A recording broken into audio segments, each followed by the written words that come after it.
The statistics right now paint a pretty grim picture for men's health overall, Welcome to Maxed Out Man, helping you become the man you were made to be. Hey guys, it's Kevin Davis from the Maxed Out Man podcast. I am here with Luke Hartelust today, and super excited to have him here. This is going to be a great conversation. I do want to remind you before we get started, go to maxedoutman.com. We've got courses and coaching, lots of resources over there, and don't forget to check out the additional episodes of our podcast. Rate and review, please. Really helps us get other people listening to this. Also, I'm thinking about doing a Costa Rican retreat, like an adventure retreat for men. I've mentioned it to a couple of people. I've mentioned it on this podcast a couple of times so far. And truth be told, I have no plans whatsoever. So if you're interested in doing this, let me know. And then we can kind of walk through that. Go to just email me at kd@maxedoutman.com. Let me know if you're interested.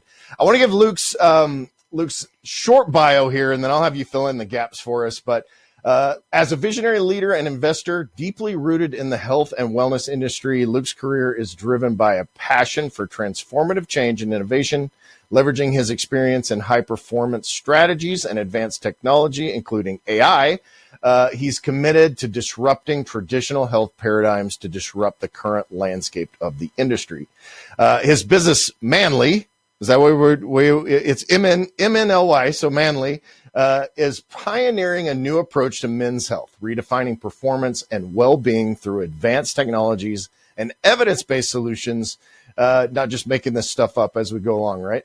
Our collaborative team, his collaborative team of men's health science experts, neuroscientists, data scientists, sports nutritionists offer a comprehensive, multifaceted, scientifically driven approach. That's a mouthful, Luke. It is. MNLY combines biological environmental analysis, research data, and artificial intelligence to formulate precision nutrition, lifestyle, and supplement solutions for optimal male health.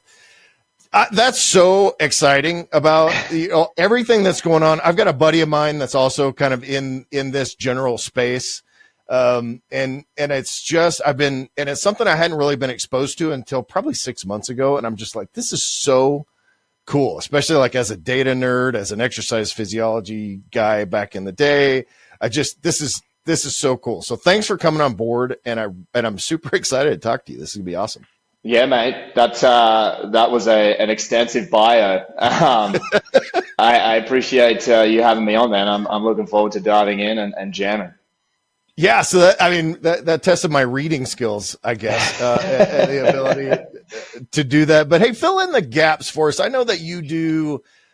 You're an entrepreneur, right? You do tons of different things. But talk to me about kind of your journey, why you're interested in this. You're a health and fitness guy, obviously work out, and that's important to you. Just kind of give us a little bit of background on who we're talking to. Yeah, that's a great place to start, and it's a very long journey. So I'll give you the high level. So take as long as you want, man. So I'm not your typical health experts. Obviously, it's not a medical advice that we're going to talk about here, but my background is in the business of fitness, health and wellness, and high performance coaching, essentially. So I relocated to the US from Australia in 2016. I brought the F45 training franchise concept over from Sydney, where it originated, to Southern California, and over a 6-year career, owned and operated a portfolio of franchises between LA and San Diego. During my time as the CEO of the portfolio, I got to work with literally hundreds of individuals that were in their pursuit for a better level of, let's say, well-being than they were currently experiencing, essentially. And then for the latter part of that career, I was predominantly working with male professionals and executives and athletes to help them improve their personal and professional performance. And really, it was really through that journey, I got to understand the strains on their health and well-being, essentially due to their lifestyle, suffering from low libido, chronic stress, burnout, low energy, and obviously a lot of mental health issues as well. And you can see that in today's really fast-paced, stimulating world, men's health specifically is obviously facing pretty alarming challenges and escalating rates of chronic disease, metabolic issues, declining testosterone. And we've really seen that the traditional, how do I put it, the traditional, healthcare one size fits all model just essentially falls short. And No, we call after that sick working, care, right? We yeah, call that sick care, right? Yeah. exactly. And I'm working with, even not just working with a lot of these men, but on myself consistently and tracking data and making sure that I'm optimized so that I have the right output so that I can accomplish the things that I want to accomplish. I realized it's time for a change, and there was a number of models that came out of this new data-driven approach on the market. And I think that if you look at where we're going, the advancements in AI, genetic testing, blood analysis, and these new, really data-driven, personalized health models, they're essentially the future. And Manly essentially is really kind of pioneering the way in the men's space. And I think now more than ever, and in the future, it's going to be more of a necessity for any man or woman who is actually seeking to really take control of their health and not rely on the normal kind of healthcare pathway. Yeah, I love that. And the F45 thing is super interesting to me. That's Wahlberg does that, right? That's his. That's kind of his. Is he a representative of them now? So I know that concept's super cool. I live in the middle of nowhere, so we don't have that. So I could do F45 in my basement where we work out. But I love that concept. But talk to me about the difference between kind of this high performance, right? So you a lot of times can come at this from like, I want to just be a super high performer, right? Like I'm an entrepreneur. I'm a guy that works out all the time. I'm all these things. And so I want to maximize that, right? And no pun intended with Maxed Out Man, but but what about just like the normal person? Like talk to me about holistic health and fitness as it relates to just longevity, quality of life, everything that goes into what you do. Yeah, I mean that's a loaded question, and I get asked this quite often for the reason of where do I start, right? Where do I start? You've got an individual that is looking to improve their productivity, their health, and happiness. But the majority of people are so paralyzed by all the information that's on the marketplace so that they never actually get started because there's so much detail, there's so much conflicting science out there. And one of the baselines and one of the first places that I believe is the best place to start is go and get a baseline for your biology. So go and get either whether it's an at-home blood test or whether it's a labs from somewhere like LabCorp that can do a blood draw.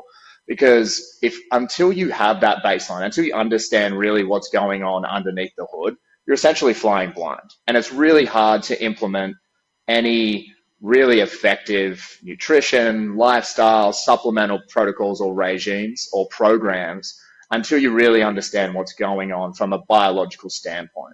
Then once you have that, it's very easy to just implement systematically different recommendations and protocols and different solutions and test what's working.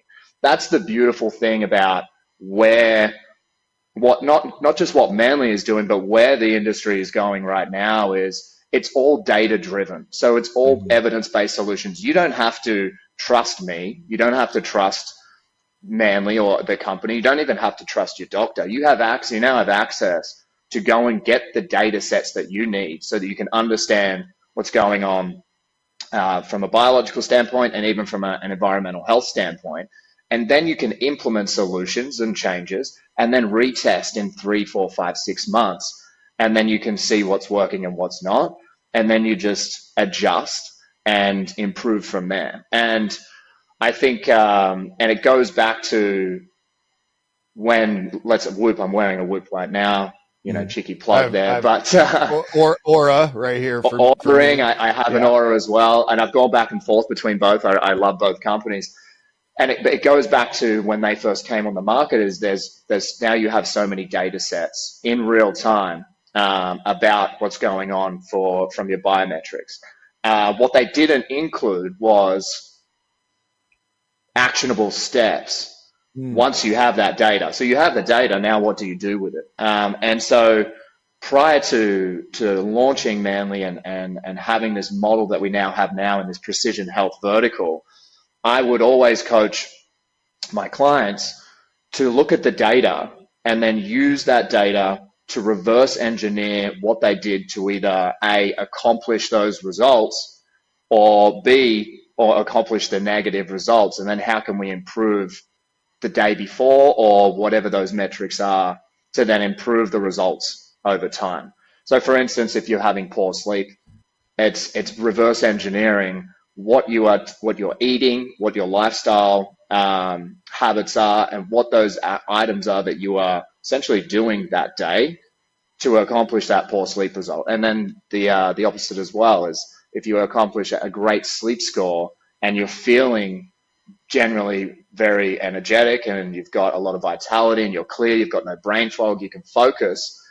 What did you do that day to accomplish that sleep score essentially? So that's a very easy way to put it. But now we have all this other data and we have AI that is allowing us to really formulate personalized protocols in real time based on hundreds of data points that are also unique to the individual. So it's pretty exciting. Yeah, I want to talk more about the AI aspect of it and how you guys manipulate the data. I said on my last podcast that getting some of this this deeper data was super eye-opening for me. So my wife and I, we've been married for a long time, 29 years this July. But we're both exercise. Like we started exercising. That was the beginning of our relationship, and we've done it all over time. And I'm a guy that works out 5 to 6 days a week, sometimes 7. I do cardio. I lift weights and, all these things. And so I had this like cocky attitude about my health and fitness, right? I've never been a great sleeper. Like I was one of those guys, one of those kids that I would wake up at the neighbor's house from sleepwalking and like would literally leave the house. Wow. In my sleep. So sleep has always been a problem for me, but I'm just like, oh, that's how it is, right? Like that was my attitude. And so when we first started going and having this testing done and gathering this data, we did the Whoop. My wife didn't like she didn't like the wearable aspect of it on her wrist. Yeah. So we switched to Aura. I like Aura's sleep data better, speaking of sleep. But all that to say, what was super interesting to me is that it was like, all right, so you're this healthy guy, but at the end of the day, you're under recovered. You're not necessarily overtrained because that's super hard to do, but you're under recovered. You sleep like crap. Your HRV is terrible. All of these things. And so I'm like, oh, I'm way less healthy than I thought I was, right? Because the data was staring me right in the face. And so we began to make changes. Like we have this very definitive sleep routine now that involves, stopping eating at a certain amount of time. We have blackout curtains on her because it gets dark at like 11 o'clock at night here this time of year. So we have blackout curtains. We keep the room cool. We use blue blockers. We do all of these things. And my scores began to go up over time. And I'm just like, all right, well, and to your point, what am I doing in order to facilitate those results, right? But I love that, right? Like whether you're a high performance guy or just your average Joe, right? Like if you don't have the data, you don't know anything. You really don't. So you may feel like crap, or I may feel great, and it doesn't necessarily mean anything without having some data behind it. Exactly. And the data just doesn't lie. It's evidence-based, and that's the beautiful part of it. And that's why now we're so much more in control of our health outcomes because we're not relying on going to the doctor and going through and all of the barricades that we have to go through to get certain blood tests done. And then once we do have those tests, we don't get the broad, okay, you're within range. Like what is within range, compared to a declining a declining in health population. The ranges that some of these doctors use, for example, for testosterone is like 300 to 900. And if you look at a testosterone range at 300, that's not within range, right? That's not optimal. And so when you're moving through these different data-driven sets, you begin to really understand what's going on under the hood. You can then implement all of these different strategies and recommendations that have been proven and studied to actually improve each of those markers. And then you're trialing and testing, and that's just how we're able to now own our own health pathway and take real control of how we feel and what we want to do in terms of interventions and lifestyle protocols. Yeah, I want you to dive into what MNLY does and what that kind of looks like in terms of a testing protocol, because you did mention like LabCorp and I do walk-in lab and that kind of stuff, but that's just kind of scratching the surface between blood serum versus cellular levels and those kind of things. So I want you to talk about that. You mentioned testosterone, which is, I've talked about I'm on TRT. I've been for several years. I have a mechanical issue, which is basically I had a motorcycle accident and fractured one of my testicles. Wow. Great story, by the way. Yeah. We won't tell it today. I'll tell you that. I was going to say, let's dive in. All right, I'll tell the story. So I had a motorcycle accident. Someone pulled out directly in front of me and stopped. And so I impacted the back of this car at 45 miles an hour. And the best part of this story is like it knocked me out, right? And I'm laying on the ground and I look up and there was a BMX track directly across from where I had the accident. And so there's all these like 10 and 11-year-old boys, 12-year-old boys, right? So I wake up and I'm literally circled by about 6 or 7 of these kids. And I wake up and the first thing this kid says to me, he's about 11 or 12. He's like, dude, your bike is effed. But he used I was like, great. Thanks a lot. So I get back from the hospital and I had actually left a dent in my gas tank from my left testicle, which the physics of that. So I love that story. The dad joke is I have to put a roll of quarters in my right pocket or else I walk around in circles. So, so we're going all over on this podcast, but I love all it. that to say my testosterone was like 243. Yeah. And I was in my 40s. And what did they say? They were like, well, you're just below normal. Right. And so this ridiculous norm that they use, which is and I want to bring this point home because you said declining health of the population. So what they do is they don't say what the norm was in 1950, 1960. They say based on the fact that we're old, fat, and eat like crap. Yeah. This is what this norm looks like. It's not a norm, it's an average. It really is. It really becomes an average. And so don't trust the doctor saying that this is the norm. It is my point, right? Exactly. The statistics right now paint a pretty grim picture for men's health overall.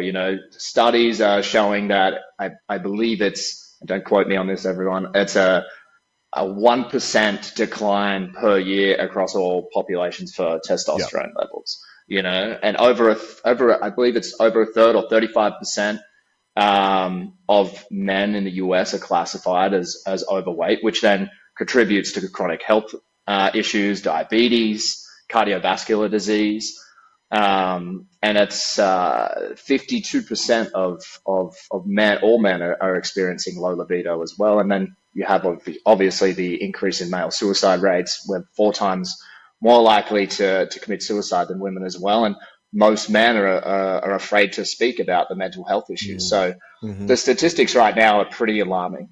And what our mission is essentially is at MNLY is to disrupt those metrics overall and see how much of an impact we can make across the board with all of these global statistics using our product and making impact in the vertical that we're in. What kind of testing are we doing? What if someone goes, okay, I want to get involved with MNLY, what should I expect? What kind of testing are we doing? Kind of the protocols. Feel free to go into the AI stuff as much as you want. I know it's proprietary, so we got to be careful about some of that. But what would I expect in terms of going through that process? Yeah, so we leverage biological and environmental data, research studies, and as you said, artificial intelligence to formulate precision lifestyle, nutrition, and supplement solutions for optimal male health. And so it starts with a biological test. So we use an at-home self-test kit, which is really seamless, very easy to use. So instead of having to book a consultation at a blood draw lab or having someone come to your office or your home, it's a simple finger prick. So we use a lancet, you fill up 2 dual strips of blood, send those back to our lab. Within 48 hours, the lab partners analyze the blood work, and then they send the raw data through API to our portal. Now, we also ran a study on 500 professional men. These were actually all clients from one of the individuals on our science board. We wanted to figure out what were the top categories of male environmental health that they prioritize most.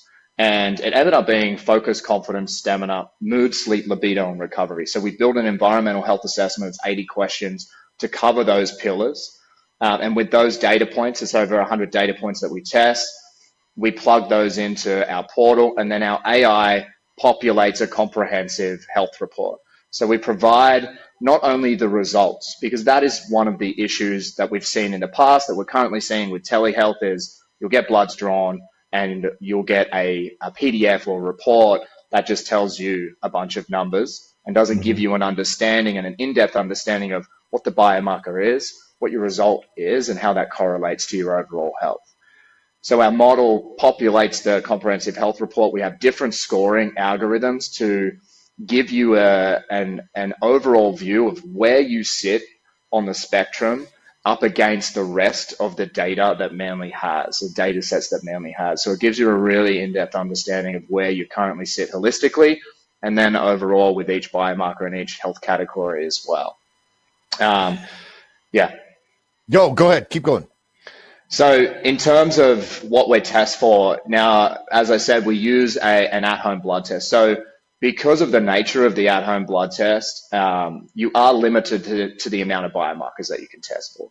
So we test for 19 different biomarkers. Those cover everything from vitamin D, B12, ferritin, so ALT, AST, EGFR, so kidney, liver function, and then your hormone panel, so free testosterone, total testosterone, SHBG, prolactin, and then all of your thyroid, so TSH, T4, T3, and then also your triglycerides, right? So your total cholesterol, HDL, LDL, triglycerides, creatinine. And with those specific biomarkers, our team ran through hundreds of studies to figure out what were really the top biomarkers that we could run with, given our limitations, that are going to give the individual and the user the most holistic view of where they currently stand from their biological health. And then in terms of the interventions that we can implement, how are they going to get the most bang for their buck, essentially, for lack of a better term. Right.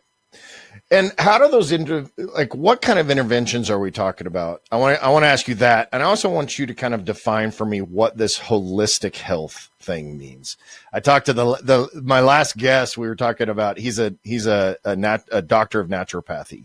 Yeah. And so we talked about this whole, it's like when you say naturopathy, when you say holistic, you like imagine some dude that looks like Russell Brand sitting cross-legged in the room with sage burning and all that kind of stuff. But that's not what holistic means, right?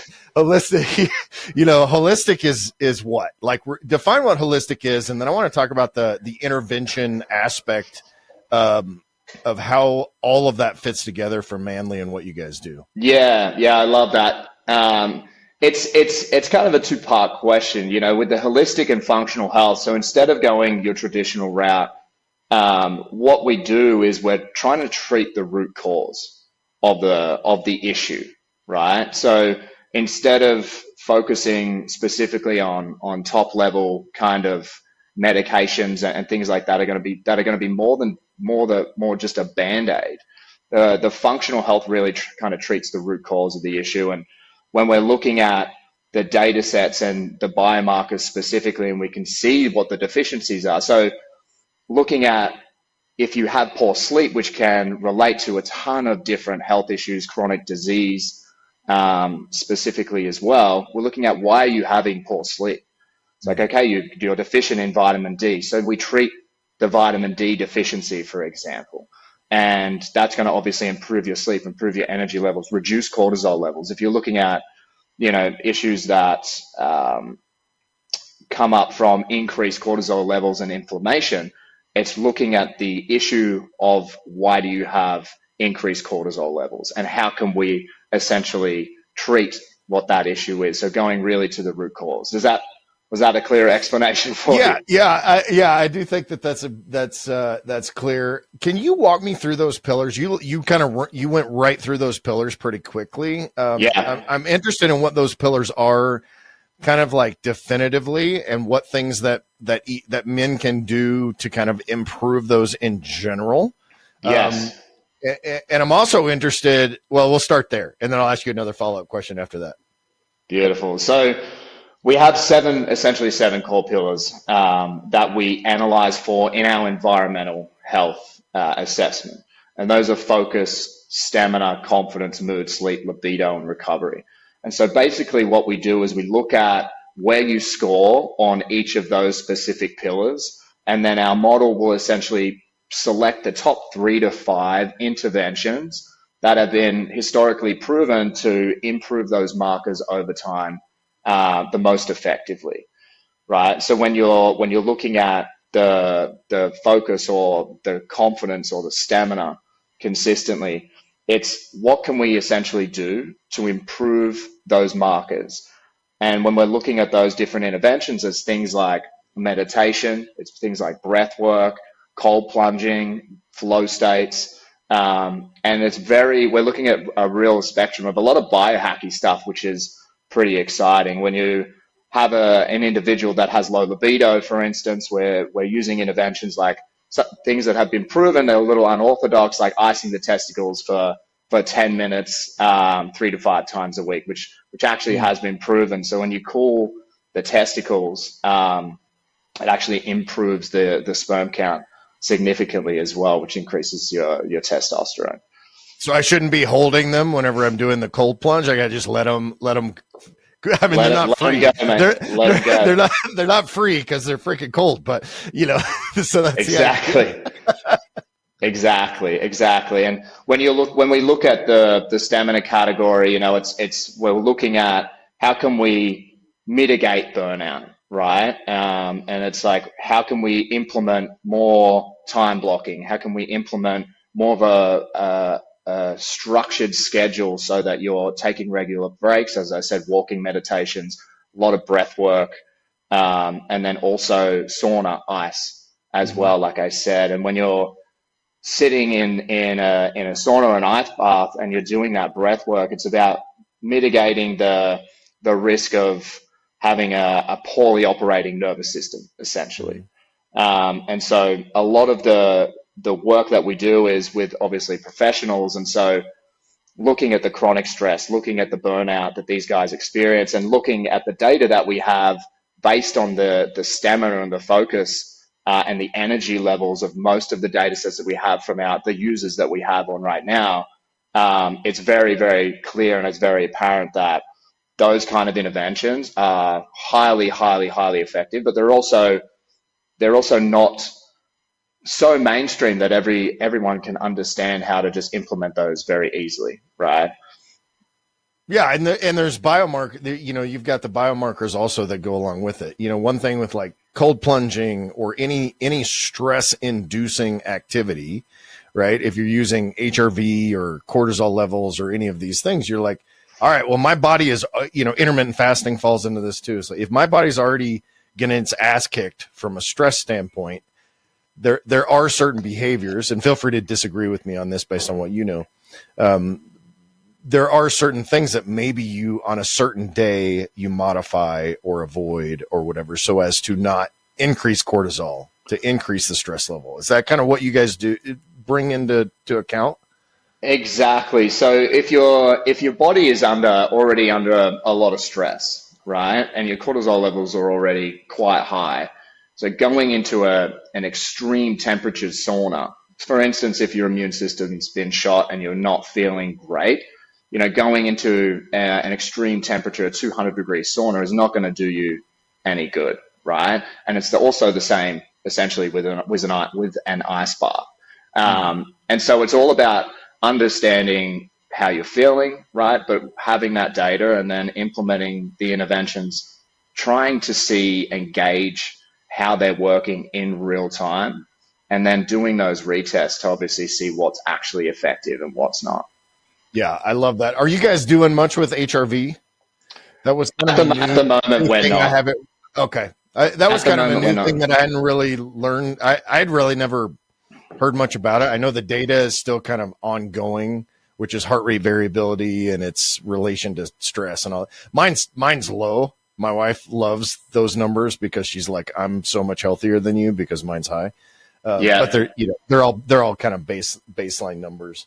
Now, when you guys look at all these markers and these pillars and the data that you have, are you seeing a distinction between age groups?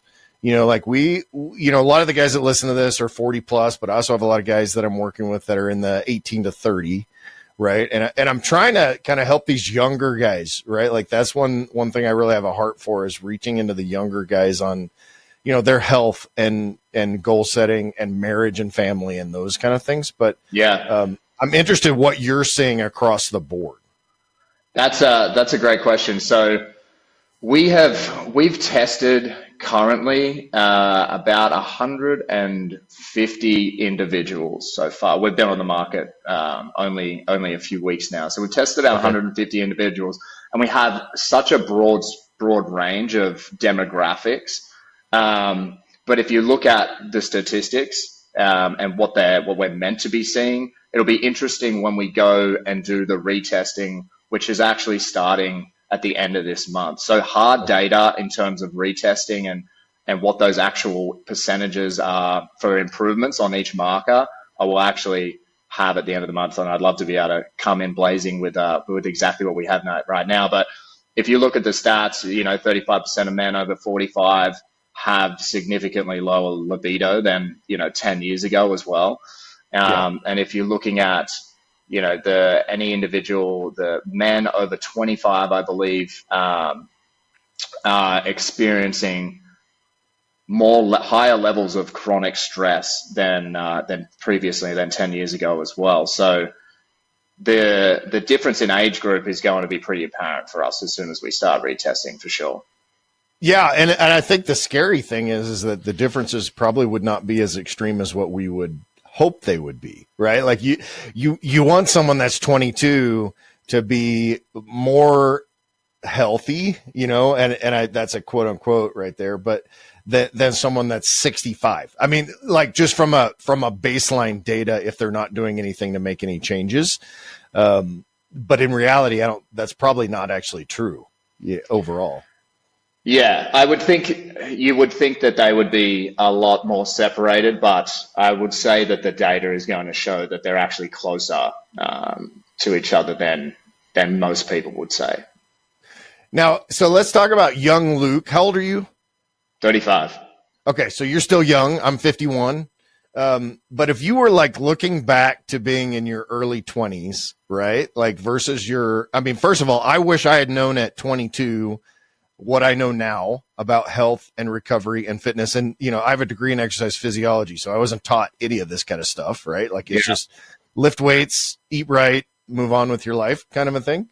And I would love to have had it at 35 also, right? Like how do you look back and see yourself in your 20s? What were you doing kind of things? And then what do you see for yourself now, health and fitness wise? And then what do you see like, I got a buddy, man, that's like, I want to live to be 120 and healthy. And I think, and he's in his, mid 40s, which is theoretically possible. Right. Yeah. And so kind of go through that age range. Cause that's, I'm trying to really get all men to really think about this no matter how old they are.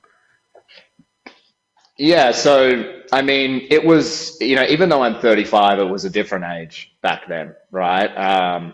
I played rugby all the way through my late teens. So I had been training, I'd been healthy and quite fit for majority of my life. And then early 20s, I used to work on the oil rigs off the west coast of Australia. So my lifestyle was quite rigid in that sense that I would wake up would work, and then I would train, and then I would go to sleep.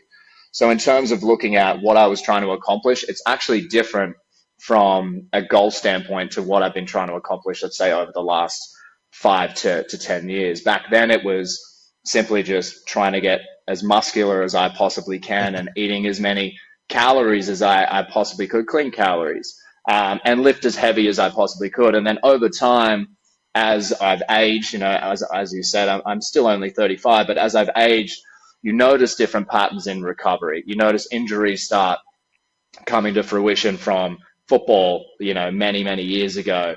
And so it's more about the management of the recovery process and the management of essentially how much strain and how much pressure I'm kind of putting on my body at once.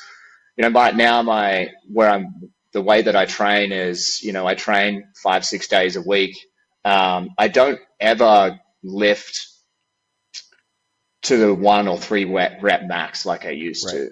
There is no need to do those max lifts if you're looking for hypertrophy. And it's more about kind of maximizing the time under tension and the muscle contraction over pushing as heavy weight as possible, right? And then a lot of focus lately has actually been on improving myself as a more of a hybrid athlete. So you have this new kind of trend in training where it's gone from either bodybuilding or CrossFit or endurance, where they're doing 100 milers, to this more of this hybrid athlete kind of movement. And it's more about being a well-rounded individual, to where you can go and crush a CrossFit workout, you can sit in the gym, and you can also push out a solid hypertrophy workout. But then you also have the endurance of some of these marathon athletes as well. And looking at where I wanted to go with my training, instead of being super, I would say, focused on more of the bodybuilding aspect and not swinging, all the way over to going to a complete endurance athlete, being able to run a few miles at a decent pace while also being able to push heavy weight is really kind of the goal for this hybrid kind of movement and myself at the moment. So training, nutrition, recovery has all changed significantly between even when I was, I would say, late 20s to even 30 to where I'm currently at now. And the results that I'm seeing personally are phenomenal. And it's been really a focus on really dialing in my recovery times and not overtraining, and making sure that obviously my nutrition is on point. And what is that? I mean, the mindset shift. What was it that kind of, first of all, I love that holistic view of fitness. Like, I really want to, that's what I try to do at my age now. We've done multiple marathons, a bunch of half marathons. I'm top heavy. I got smaller legs, and I've finally started to build a little bit more mass in my legs at my age. By the way, it's doable. Yeah. But like, I was fatter. The fattest I've ever been is when we were training for a marathon, because our nutrition sucked, and you give yourself permission. 18-mile run, I burned X number of calories. I'll have these, whatever, eat poorly. But I love to be, we did, I'm not a CrossFit guy, but a couple of weeks ago, we did 2 20-minute EMOMs back to back. I was in a group of about 40 men, and I was the second oldest. And I did okay. Like, I felt pretty good about it, how I did, but it was a level of endurance that reminded me that my level of endurance is not where it needs to be, right? Like, I want to be able to go in and do a 20-minute EMOM, which is every minute on the minute. If you're not familiar with that term, look it up. There's some crazy stuff that you can do. But to your point, being able to have that holistic approach to being fit. Yeah. And I think that's amazing. How did that mindset shift for you? Like, what did you decide, to do that? Great question. So I was working when I was building the studio portfolio that we had. I started that journey at 27 years old, and I was 27, training nearly 7 days a week, most days, working from 4 a.m. till 9 p.m., 6 days a week. And I was eating really well. And to one of your points earlier, I felt something was off, right? I Mm. felt something was off. I was fit, but I wasn't feeling great, so I went and got bloods done. And turns out my testosterone was that of a 2-year-old child, essentially. And so to hone that back in and come full circle is you can feel like, or you can do all the right things and all the right protocols, but until you get the bloods done, you don't actually know how healthy you are biologically. And now that I know, when you look at a lot of endurance athletes, their testosterone is extremely low because their cortisol Mm. levels are so high. So I looked at not only my blood work, the data, and what I was actually doing. And I was like, okay, I need to make a shift into focusing on obviously different modalities. Obviously, reducing cortisol was a huge one for me, and implementing more daily habits into my routine because I was very and still am a very structured individual, so that I can actually be healthier than I am now. And once I started going down the path of, I did a lot of breath work, started doing a lot of yoga, started reducing the amount that I was lifting, and kind of increasing my kind of zone 2 training, I just kind of fell in love with being able to move better and having more energy. And then you go for different goals with your physique specifically. And I always suggest and always will keep some form of hypertrophy training in because of how the muscle development is just so different. Where if you look at a CrossFit athlete compared to not a Olympia bodybuilder, but a bodybuilder, the physique is different, right? And so Right. you still want the aesthetics, but you also want the functionality, and that's where I kind of shifted over to more of this hybrid training model. Yeah, the hypertrophy model is like I'm an evangelist for weight training. Yeah, And I live in a world of a lot of high performance females because my wife is but on the automotive side, hot rods and welders and all that kind of stuff. love But that. my wife is my age, so she's 50, about to be 51. And so we're in this age group, and it's really funny to see these women that are in there like 55 plus that are the skinny fat, right? Like they want to, they're just far enough out of where we were. We were kind of that generation that just started, where women could do weight training. They were doing more aerobic type stuff, but it also incorporated weight training. But, I joke and say I've been sore for 35 years because I just lift every week, right? Like it's just, but Yeah. it's that little bit of soreness, that little bit of tightness is like almost like an addictive kind of feeling. But I love that hybrid model. Yeah, yeah, and look, I agree. Part of the decision is I've gone back and forth between this. So I didn't just shift and all of a sudden, not focus on more of the bodybuilding and go completely hybrid. And I've gone back and forth over the years, and some cycles and programs I'll focus more on, the hypertrophy model, and then other cycles of programs I'll focus more on the holistic kind of functionality and the hybrid training. But part of that shift was really looking at what I wanted out of my life holistically. So the Mm. way that I wanted to spend my time. And I noticed that because I love what I do, and I have, even when I was building the gym portfolio, I loved what I did. So I literally found myself working 16 hours a day, Mm-hmm. and doing it not just because I loved it, obviously because you have to, but I found myself in a position where I didn't have any outside of work hobbies, right? So Mm-hmm. I was trained and I would work. And when I lift, generally, I lift solo. So I lift by myself, headphones in, music blaring, and it's more of a therapeutic kind of meditation for me as well. But over the years of doing that, I realized that, one of my highest values is community.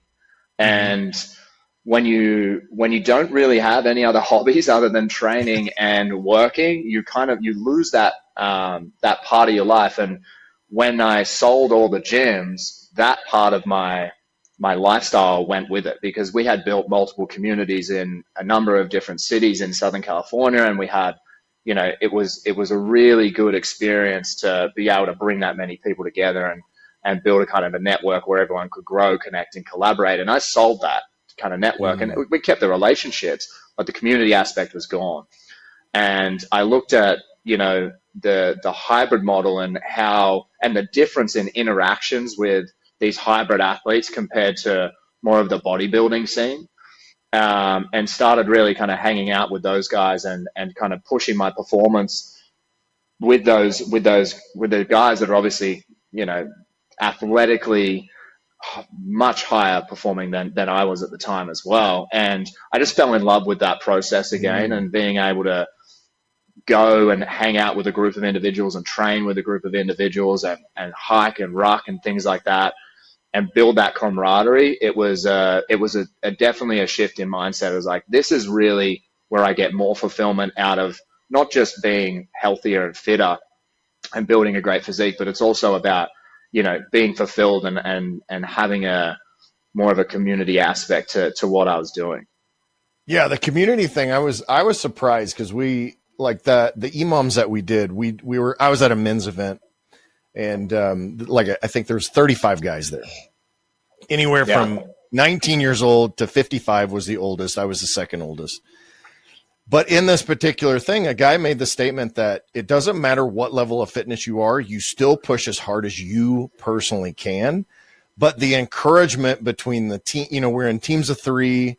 You've got that camaraderie. You've got that community. You're sweaty as hell. You're exhausted. Yeah.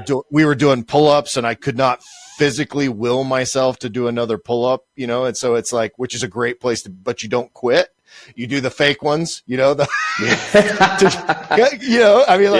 I was just like barely able to pull my chin up over the bar. But to your point, it's that community aspect of it's a hobby, but it's combining that camaraderie and community that men so often forget and so often miss out on. Did you kind of go through a little bit of an identity crisis when you sold the gyms? Because you talked about kind of setting that aside.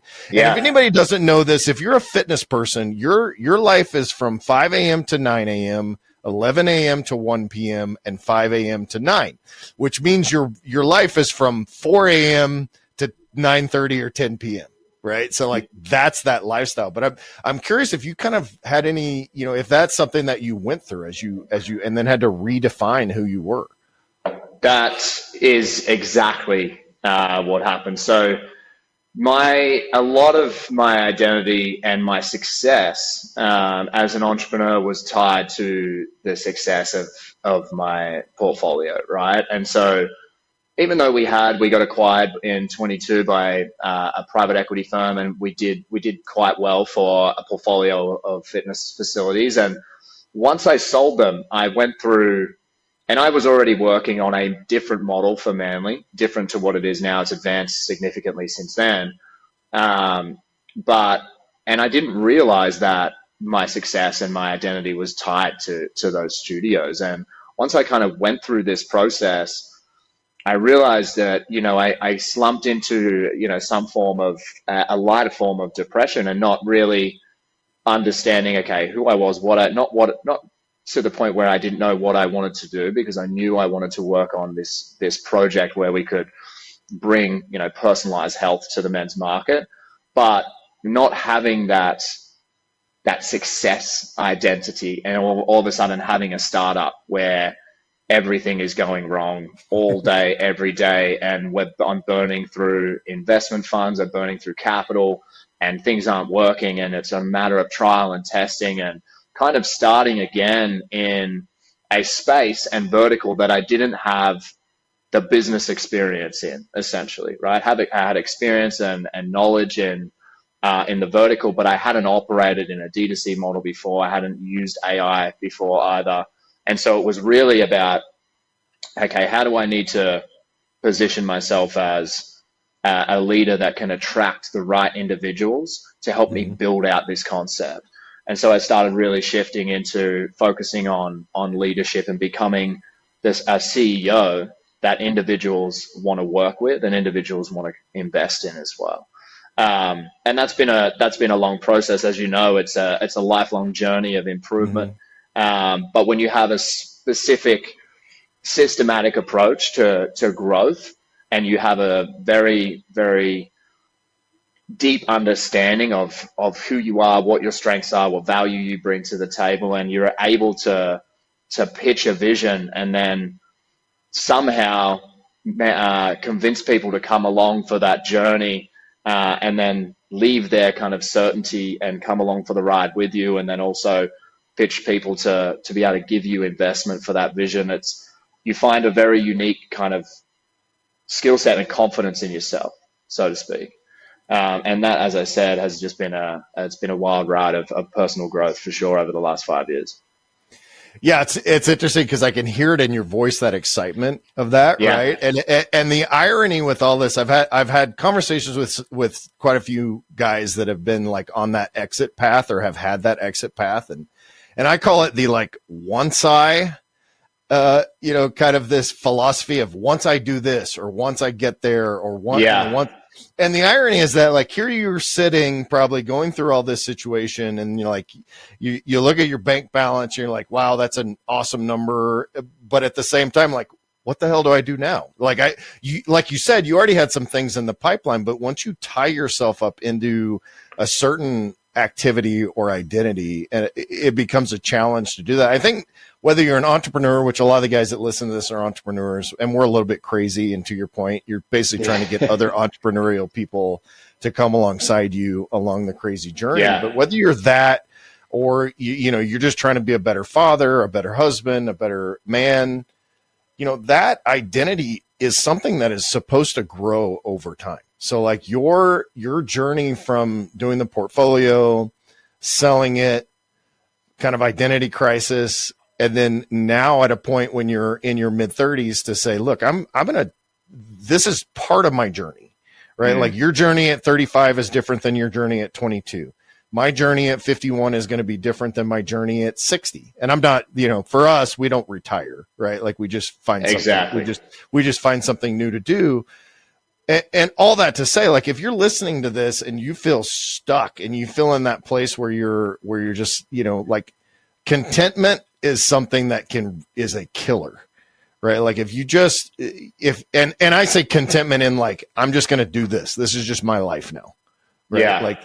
And I love your story because it really shows that someone that is a very high performing person still faces those challenges. Right. And it's still something that you have to go through all the time. Yeah, I always say to individuals, I said it to my old business partners a few months ago, is every single day, the amount of adversity you face as a startup founder is immense, and it's extremely overwhelming. And that's a lot of the reason why 97% of startups fail, is because there is just too many obstacles of too much adversity, and they just get hung up and they're unable to really push through that. And what I used to use, and I still use it, as I said, I said it to my old business partner, is I used to work underground as a diamond driller. And when I have hard days, I look at going down the hole and going, 3 miles underground and spending 13 hours in darkness, slinging steel, covered in shit, for 4 weeks at a time. And then I would have 1 week off, and then I would repeat. And I just say, nothing's as hard as going down the hole. And for the last 8 years since I moved to the US, I've been able to build multiple companies and reinvent myself time and time again to be able to lead the vision that I had at the time and that I have at the time. And so when you're looking at personal growth, there would be no value in the journey if it was easier. Because as we all know, it sounds cliche, and everyone that's listening knows this, but everything you want is on the other side of the hard thing, right? The issue is with the perspective that you have when you're going through it is, why is this so hard? And you'll find yourself saying that over and over again. And I catch myself because I know that if it wasn't this hard, there would be no growth on the other side of it. And you would not be able to evolve into the individual that you need to be in order to accomplish the vision or the dream or the goals the milestones that you have and who you want to be, whether that's as an entrepreneur, whether, as you said, whether that's a father or as a husband, as a partner. It's the adversity that is going to mold and shape your character and your perspective on the world, which is then, especially as a father, which I'm not, so I can't speak firsthand, but that's going to then flow into how well you parent and how your child sees the world, right? As well, and the lessons that you can give that little human, which is really special. So I look at the biggest muscle that is needed as a startup founder or as a young man, if I'm talking to a younger man, is grit. And it's about how much you can endure for how long you can endure it. And at the end of the day, as long as, and again, this is going to be a cliche little quote, but they're just popping in my head. But as long as you don't quit, you haven't failed. And so you can figure out what doesn't work and then pivot and move forward. But the continuation of the journey and the continuation of putting in the work and putting in reps and reps and reps over an extended period of time is going to give you the results that you're looking for. But as entrepreneurs, we're hardwired to move the goalposts every single time. That's part of entrepreneurship, right? That's what it is. And so you're never, ever going to be satisfied. And so if you look at the goalpost as always the end result, you'll actually end up living a decade or 2 decades of pretty much unhappiness and unfulfillment. Because I did that. And until I started shifting my perspective into the obstacle, and this is another quote, the obstacle is the way, right? And so when you start looking at these obstacles as an opportunity to sharpen your sword and figure out solutions and become more intelligent and understand more about what you're capable of, then the entire journey becomes a huge line of lessons and growth. And that's the way I like to look at it now, is like something happens and it's like, sweet, let's go straight into solution mode. And how do we fix this? And in turn, that makes everyone involved better. There's a long-winded explanation, but yeah. No, I mean, I absolutely love that. I've talked about before that as an entrepreneur and just who I am as a man, I expect failure. Yeah. Right? Like failure is not a surprise to me because I know myself, but I'm missing that. I always say, people are like, why do you know how to do so many things? And I'm like, because I'm missing that thing in my head that tells me I shouldn't try. Yeah.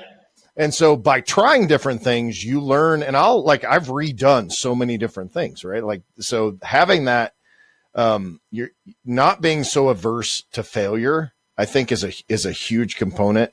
And to your point, and let me throw in my own cliche, right? It's, the pleasure is in the journey. Yeah. Right. Like life is supposed to be fun. I was listening to something one day and I have my goals for 2024 on this whiteboard I'm looking up to my right now. And I had all my numbers, I have multiple brands, and I have all these, metrics and all that kind of stuff. And it was stressing me out because I was thinking about it all the time. And so I was listening to a guy that's funny because I just got a text from him on one of his things, David Meltzer. And I changed this board, who David is. Yeah. I changed this board. Now my goals say have fun, serve others, and build a life. Like those are my goals, right? And under that is gratitude and joy and fun and happiness and all that under the build a life thing, because it is supposed to be fun. If it's not fun, and like you say, being in a startup, getting VC money, getting private equity, all of that crap is stressful. Like but at the end of the day, you're still enjoying what you're doing. I always give the example. I've got this 65 Cobra Roadster that I built, and there's like 3,500 hours into it. It's an amazing car, super fast, does whatever I want it to do. I don't drive it. I don't drive it. And I always think it was way more fun to build it than it actually is to drive it for whatever reason. And people, I'm a car guy through and through, so come yell at me if you're a car guy. Anyway, they need to be driven. But that's to say that the journey of getting there and accomplishing looking at this piece of automotive art is what got me there. My businesses are the same. Your businesses are the same. My kids are the Yeah. same. My marriage is the same. It's like this journey that we go through, right? Exactly. It's all in the process, mate, and back to your point is living more for a living, right? And figuring out what lights you up and then doing more of that.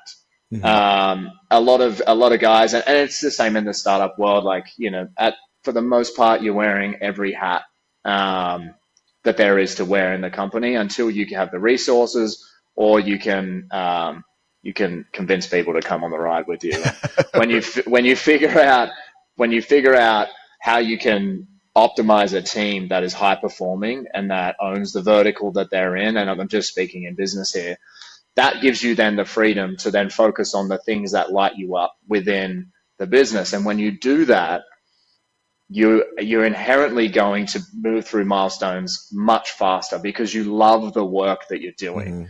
If you're in all of the boring work, and look, as you know, you know very well, the boring work is where everything actually gets done. Like we all know that. It is the years of boring work sitting inside an office where everything is actually getting done. And when you get to a point there where you can only focus on what the things that light you up and what you're really good at, that's it. That's a great place to be, right? And it's hard to get there at start, but when you do get to that place, that's when you can look at, okay, how am I living more for a living? What lights me up on the daily? And even if you're not directly at that spot, that's where you should be aiming to get to every day. I have the same. So I have a process that I have used and I've rinsed and repeated. I've taught this to dozens and dozens and dozens of entrepreneurs as well. And it's a blend between OKRs. You're familiar with OKRs, objectives and key results, and a reflect and project method that I have. And I basically go through a journal entry every day, just brain dump to try and clear my mind and trigger some dopamine so that I can hardwire my brain for accomplishment. And then I ask myself a few questions. Those questions are designed to dump dopamine into my brain. And what happens when we get dopamine, the brain immediately wants more. So when we're hardwiring our brain for accomplishment, we're looking at asking those questions and then going through my objectives and my key results and then my daily clear goals. And every time you tick off one of those daily clear goals, you get a hit of dopamine. It's only a small hit, but you get a hit of dopamine. So what happens is over time, as you go through this process, you're hardwiring the brain for accomplishment. So you're always looking to keep progressing and just continuously making progress and hitting milestones toward whatever the objectives are. And so I've used that process for the last, 5-6 years. And it's just allowed me to really understand what I need to do every day. But also it's opened up time for me to also work on the things that light me up, which is the best part of the process. I love that. Can you give me an example of a couple of those dopamine dumping questions that you ask? Yeah, so the first thing I ask is, what were my wins yesterday? And these are like hard wins. So it's like, did I get a contract done? Did I get a deal done? Did I make a sale? Did I onboard a new team member? Did I get to this advisor? Something that's significant, not just, I got my work done for the day. And then the second question is did I live within my living for a living, as we're talking about it, metrics? And I have like 4 metrics that each day would make the day great. One of them is get a deal done. So whether that's a new partner, a new affiliate, a new sale, an investor, or a new team member on board, something that is going to move the company forward, right? The second one is training with friends. So did I open my day up? Did I train with some of the boys today? The third one is skills development. Did I grow? So every day I make sure that I spend an hour to 2 hours, it's generally about an hour and a half, developing my skill sets as a leader, my financial literacy, in men's health specifically, whatever it is. It could be a podcast, could be a book, could be something that I'm studying on a subject. I just make sure that I get that in. And then the last one is what did I just cover? Sorry, I just had a mind blank. What did I just cover? You got skill set. Yeah, you got skill set. You got training. Sorry, the last one is connection. And win. Yeah. And so, did I connect with at least one new person today?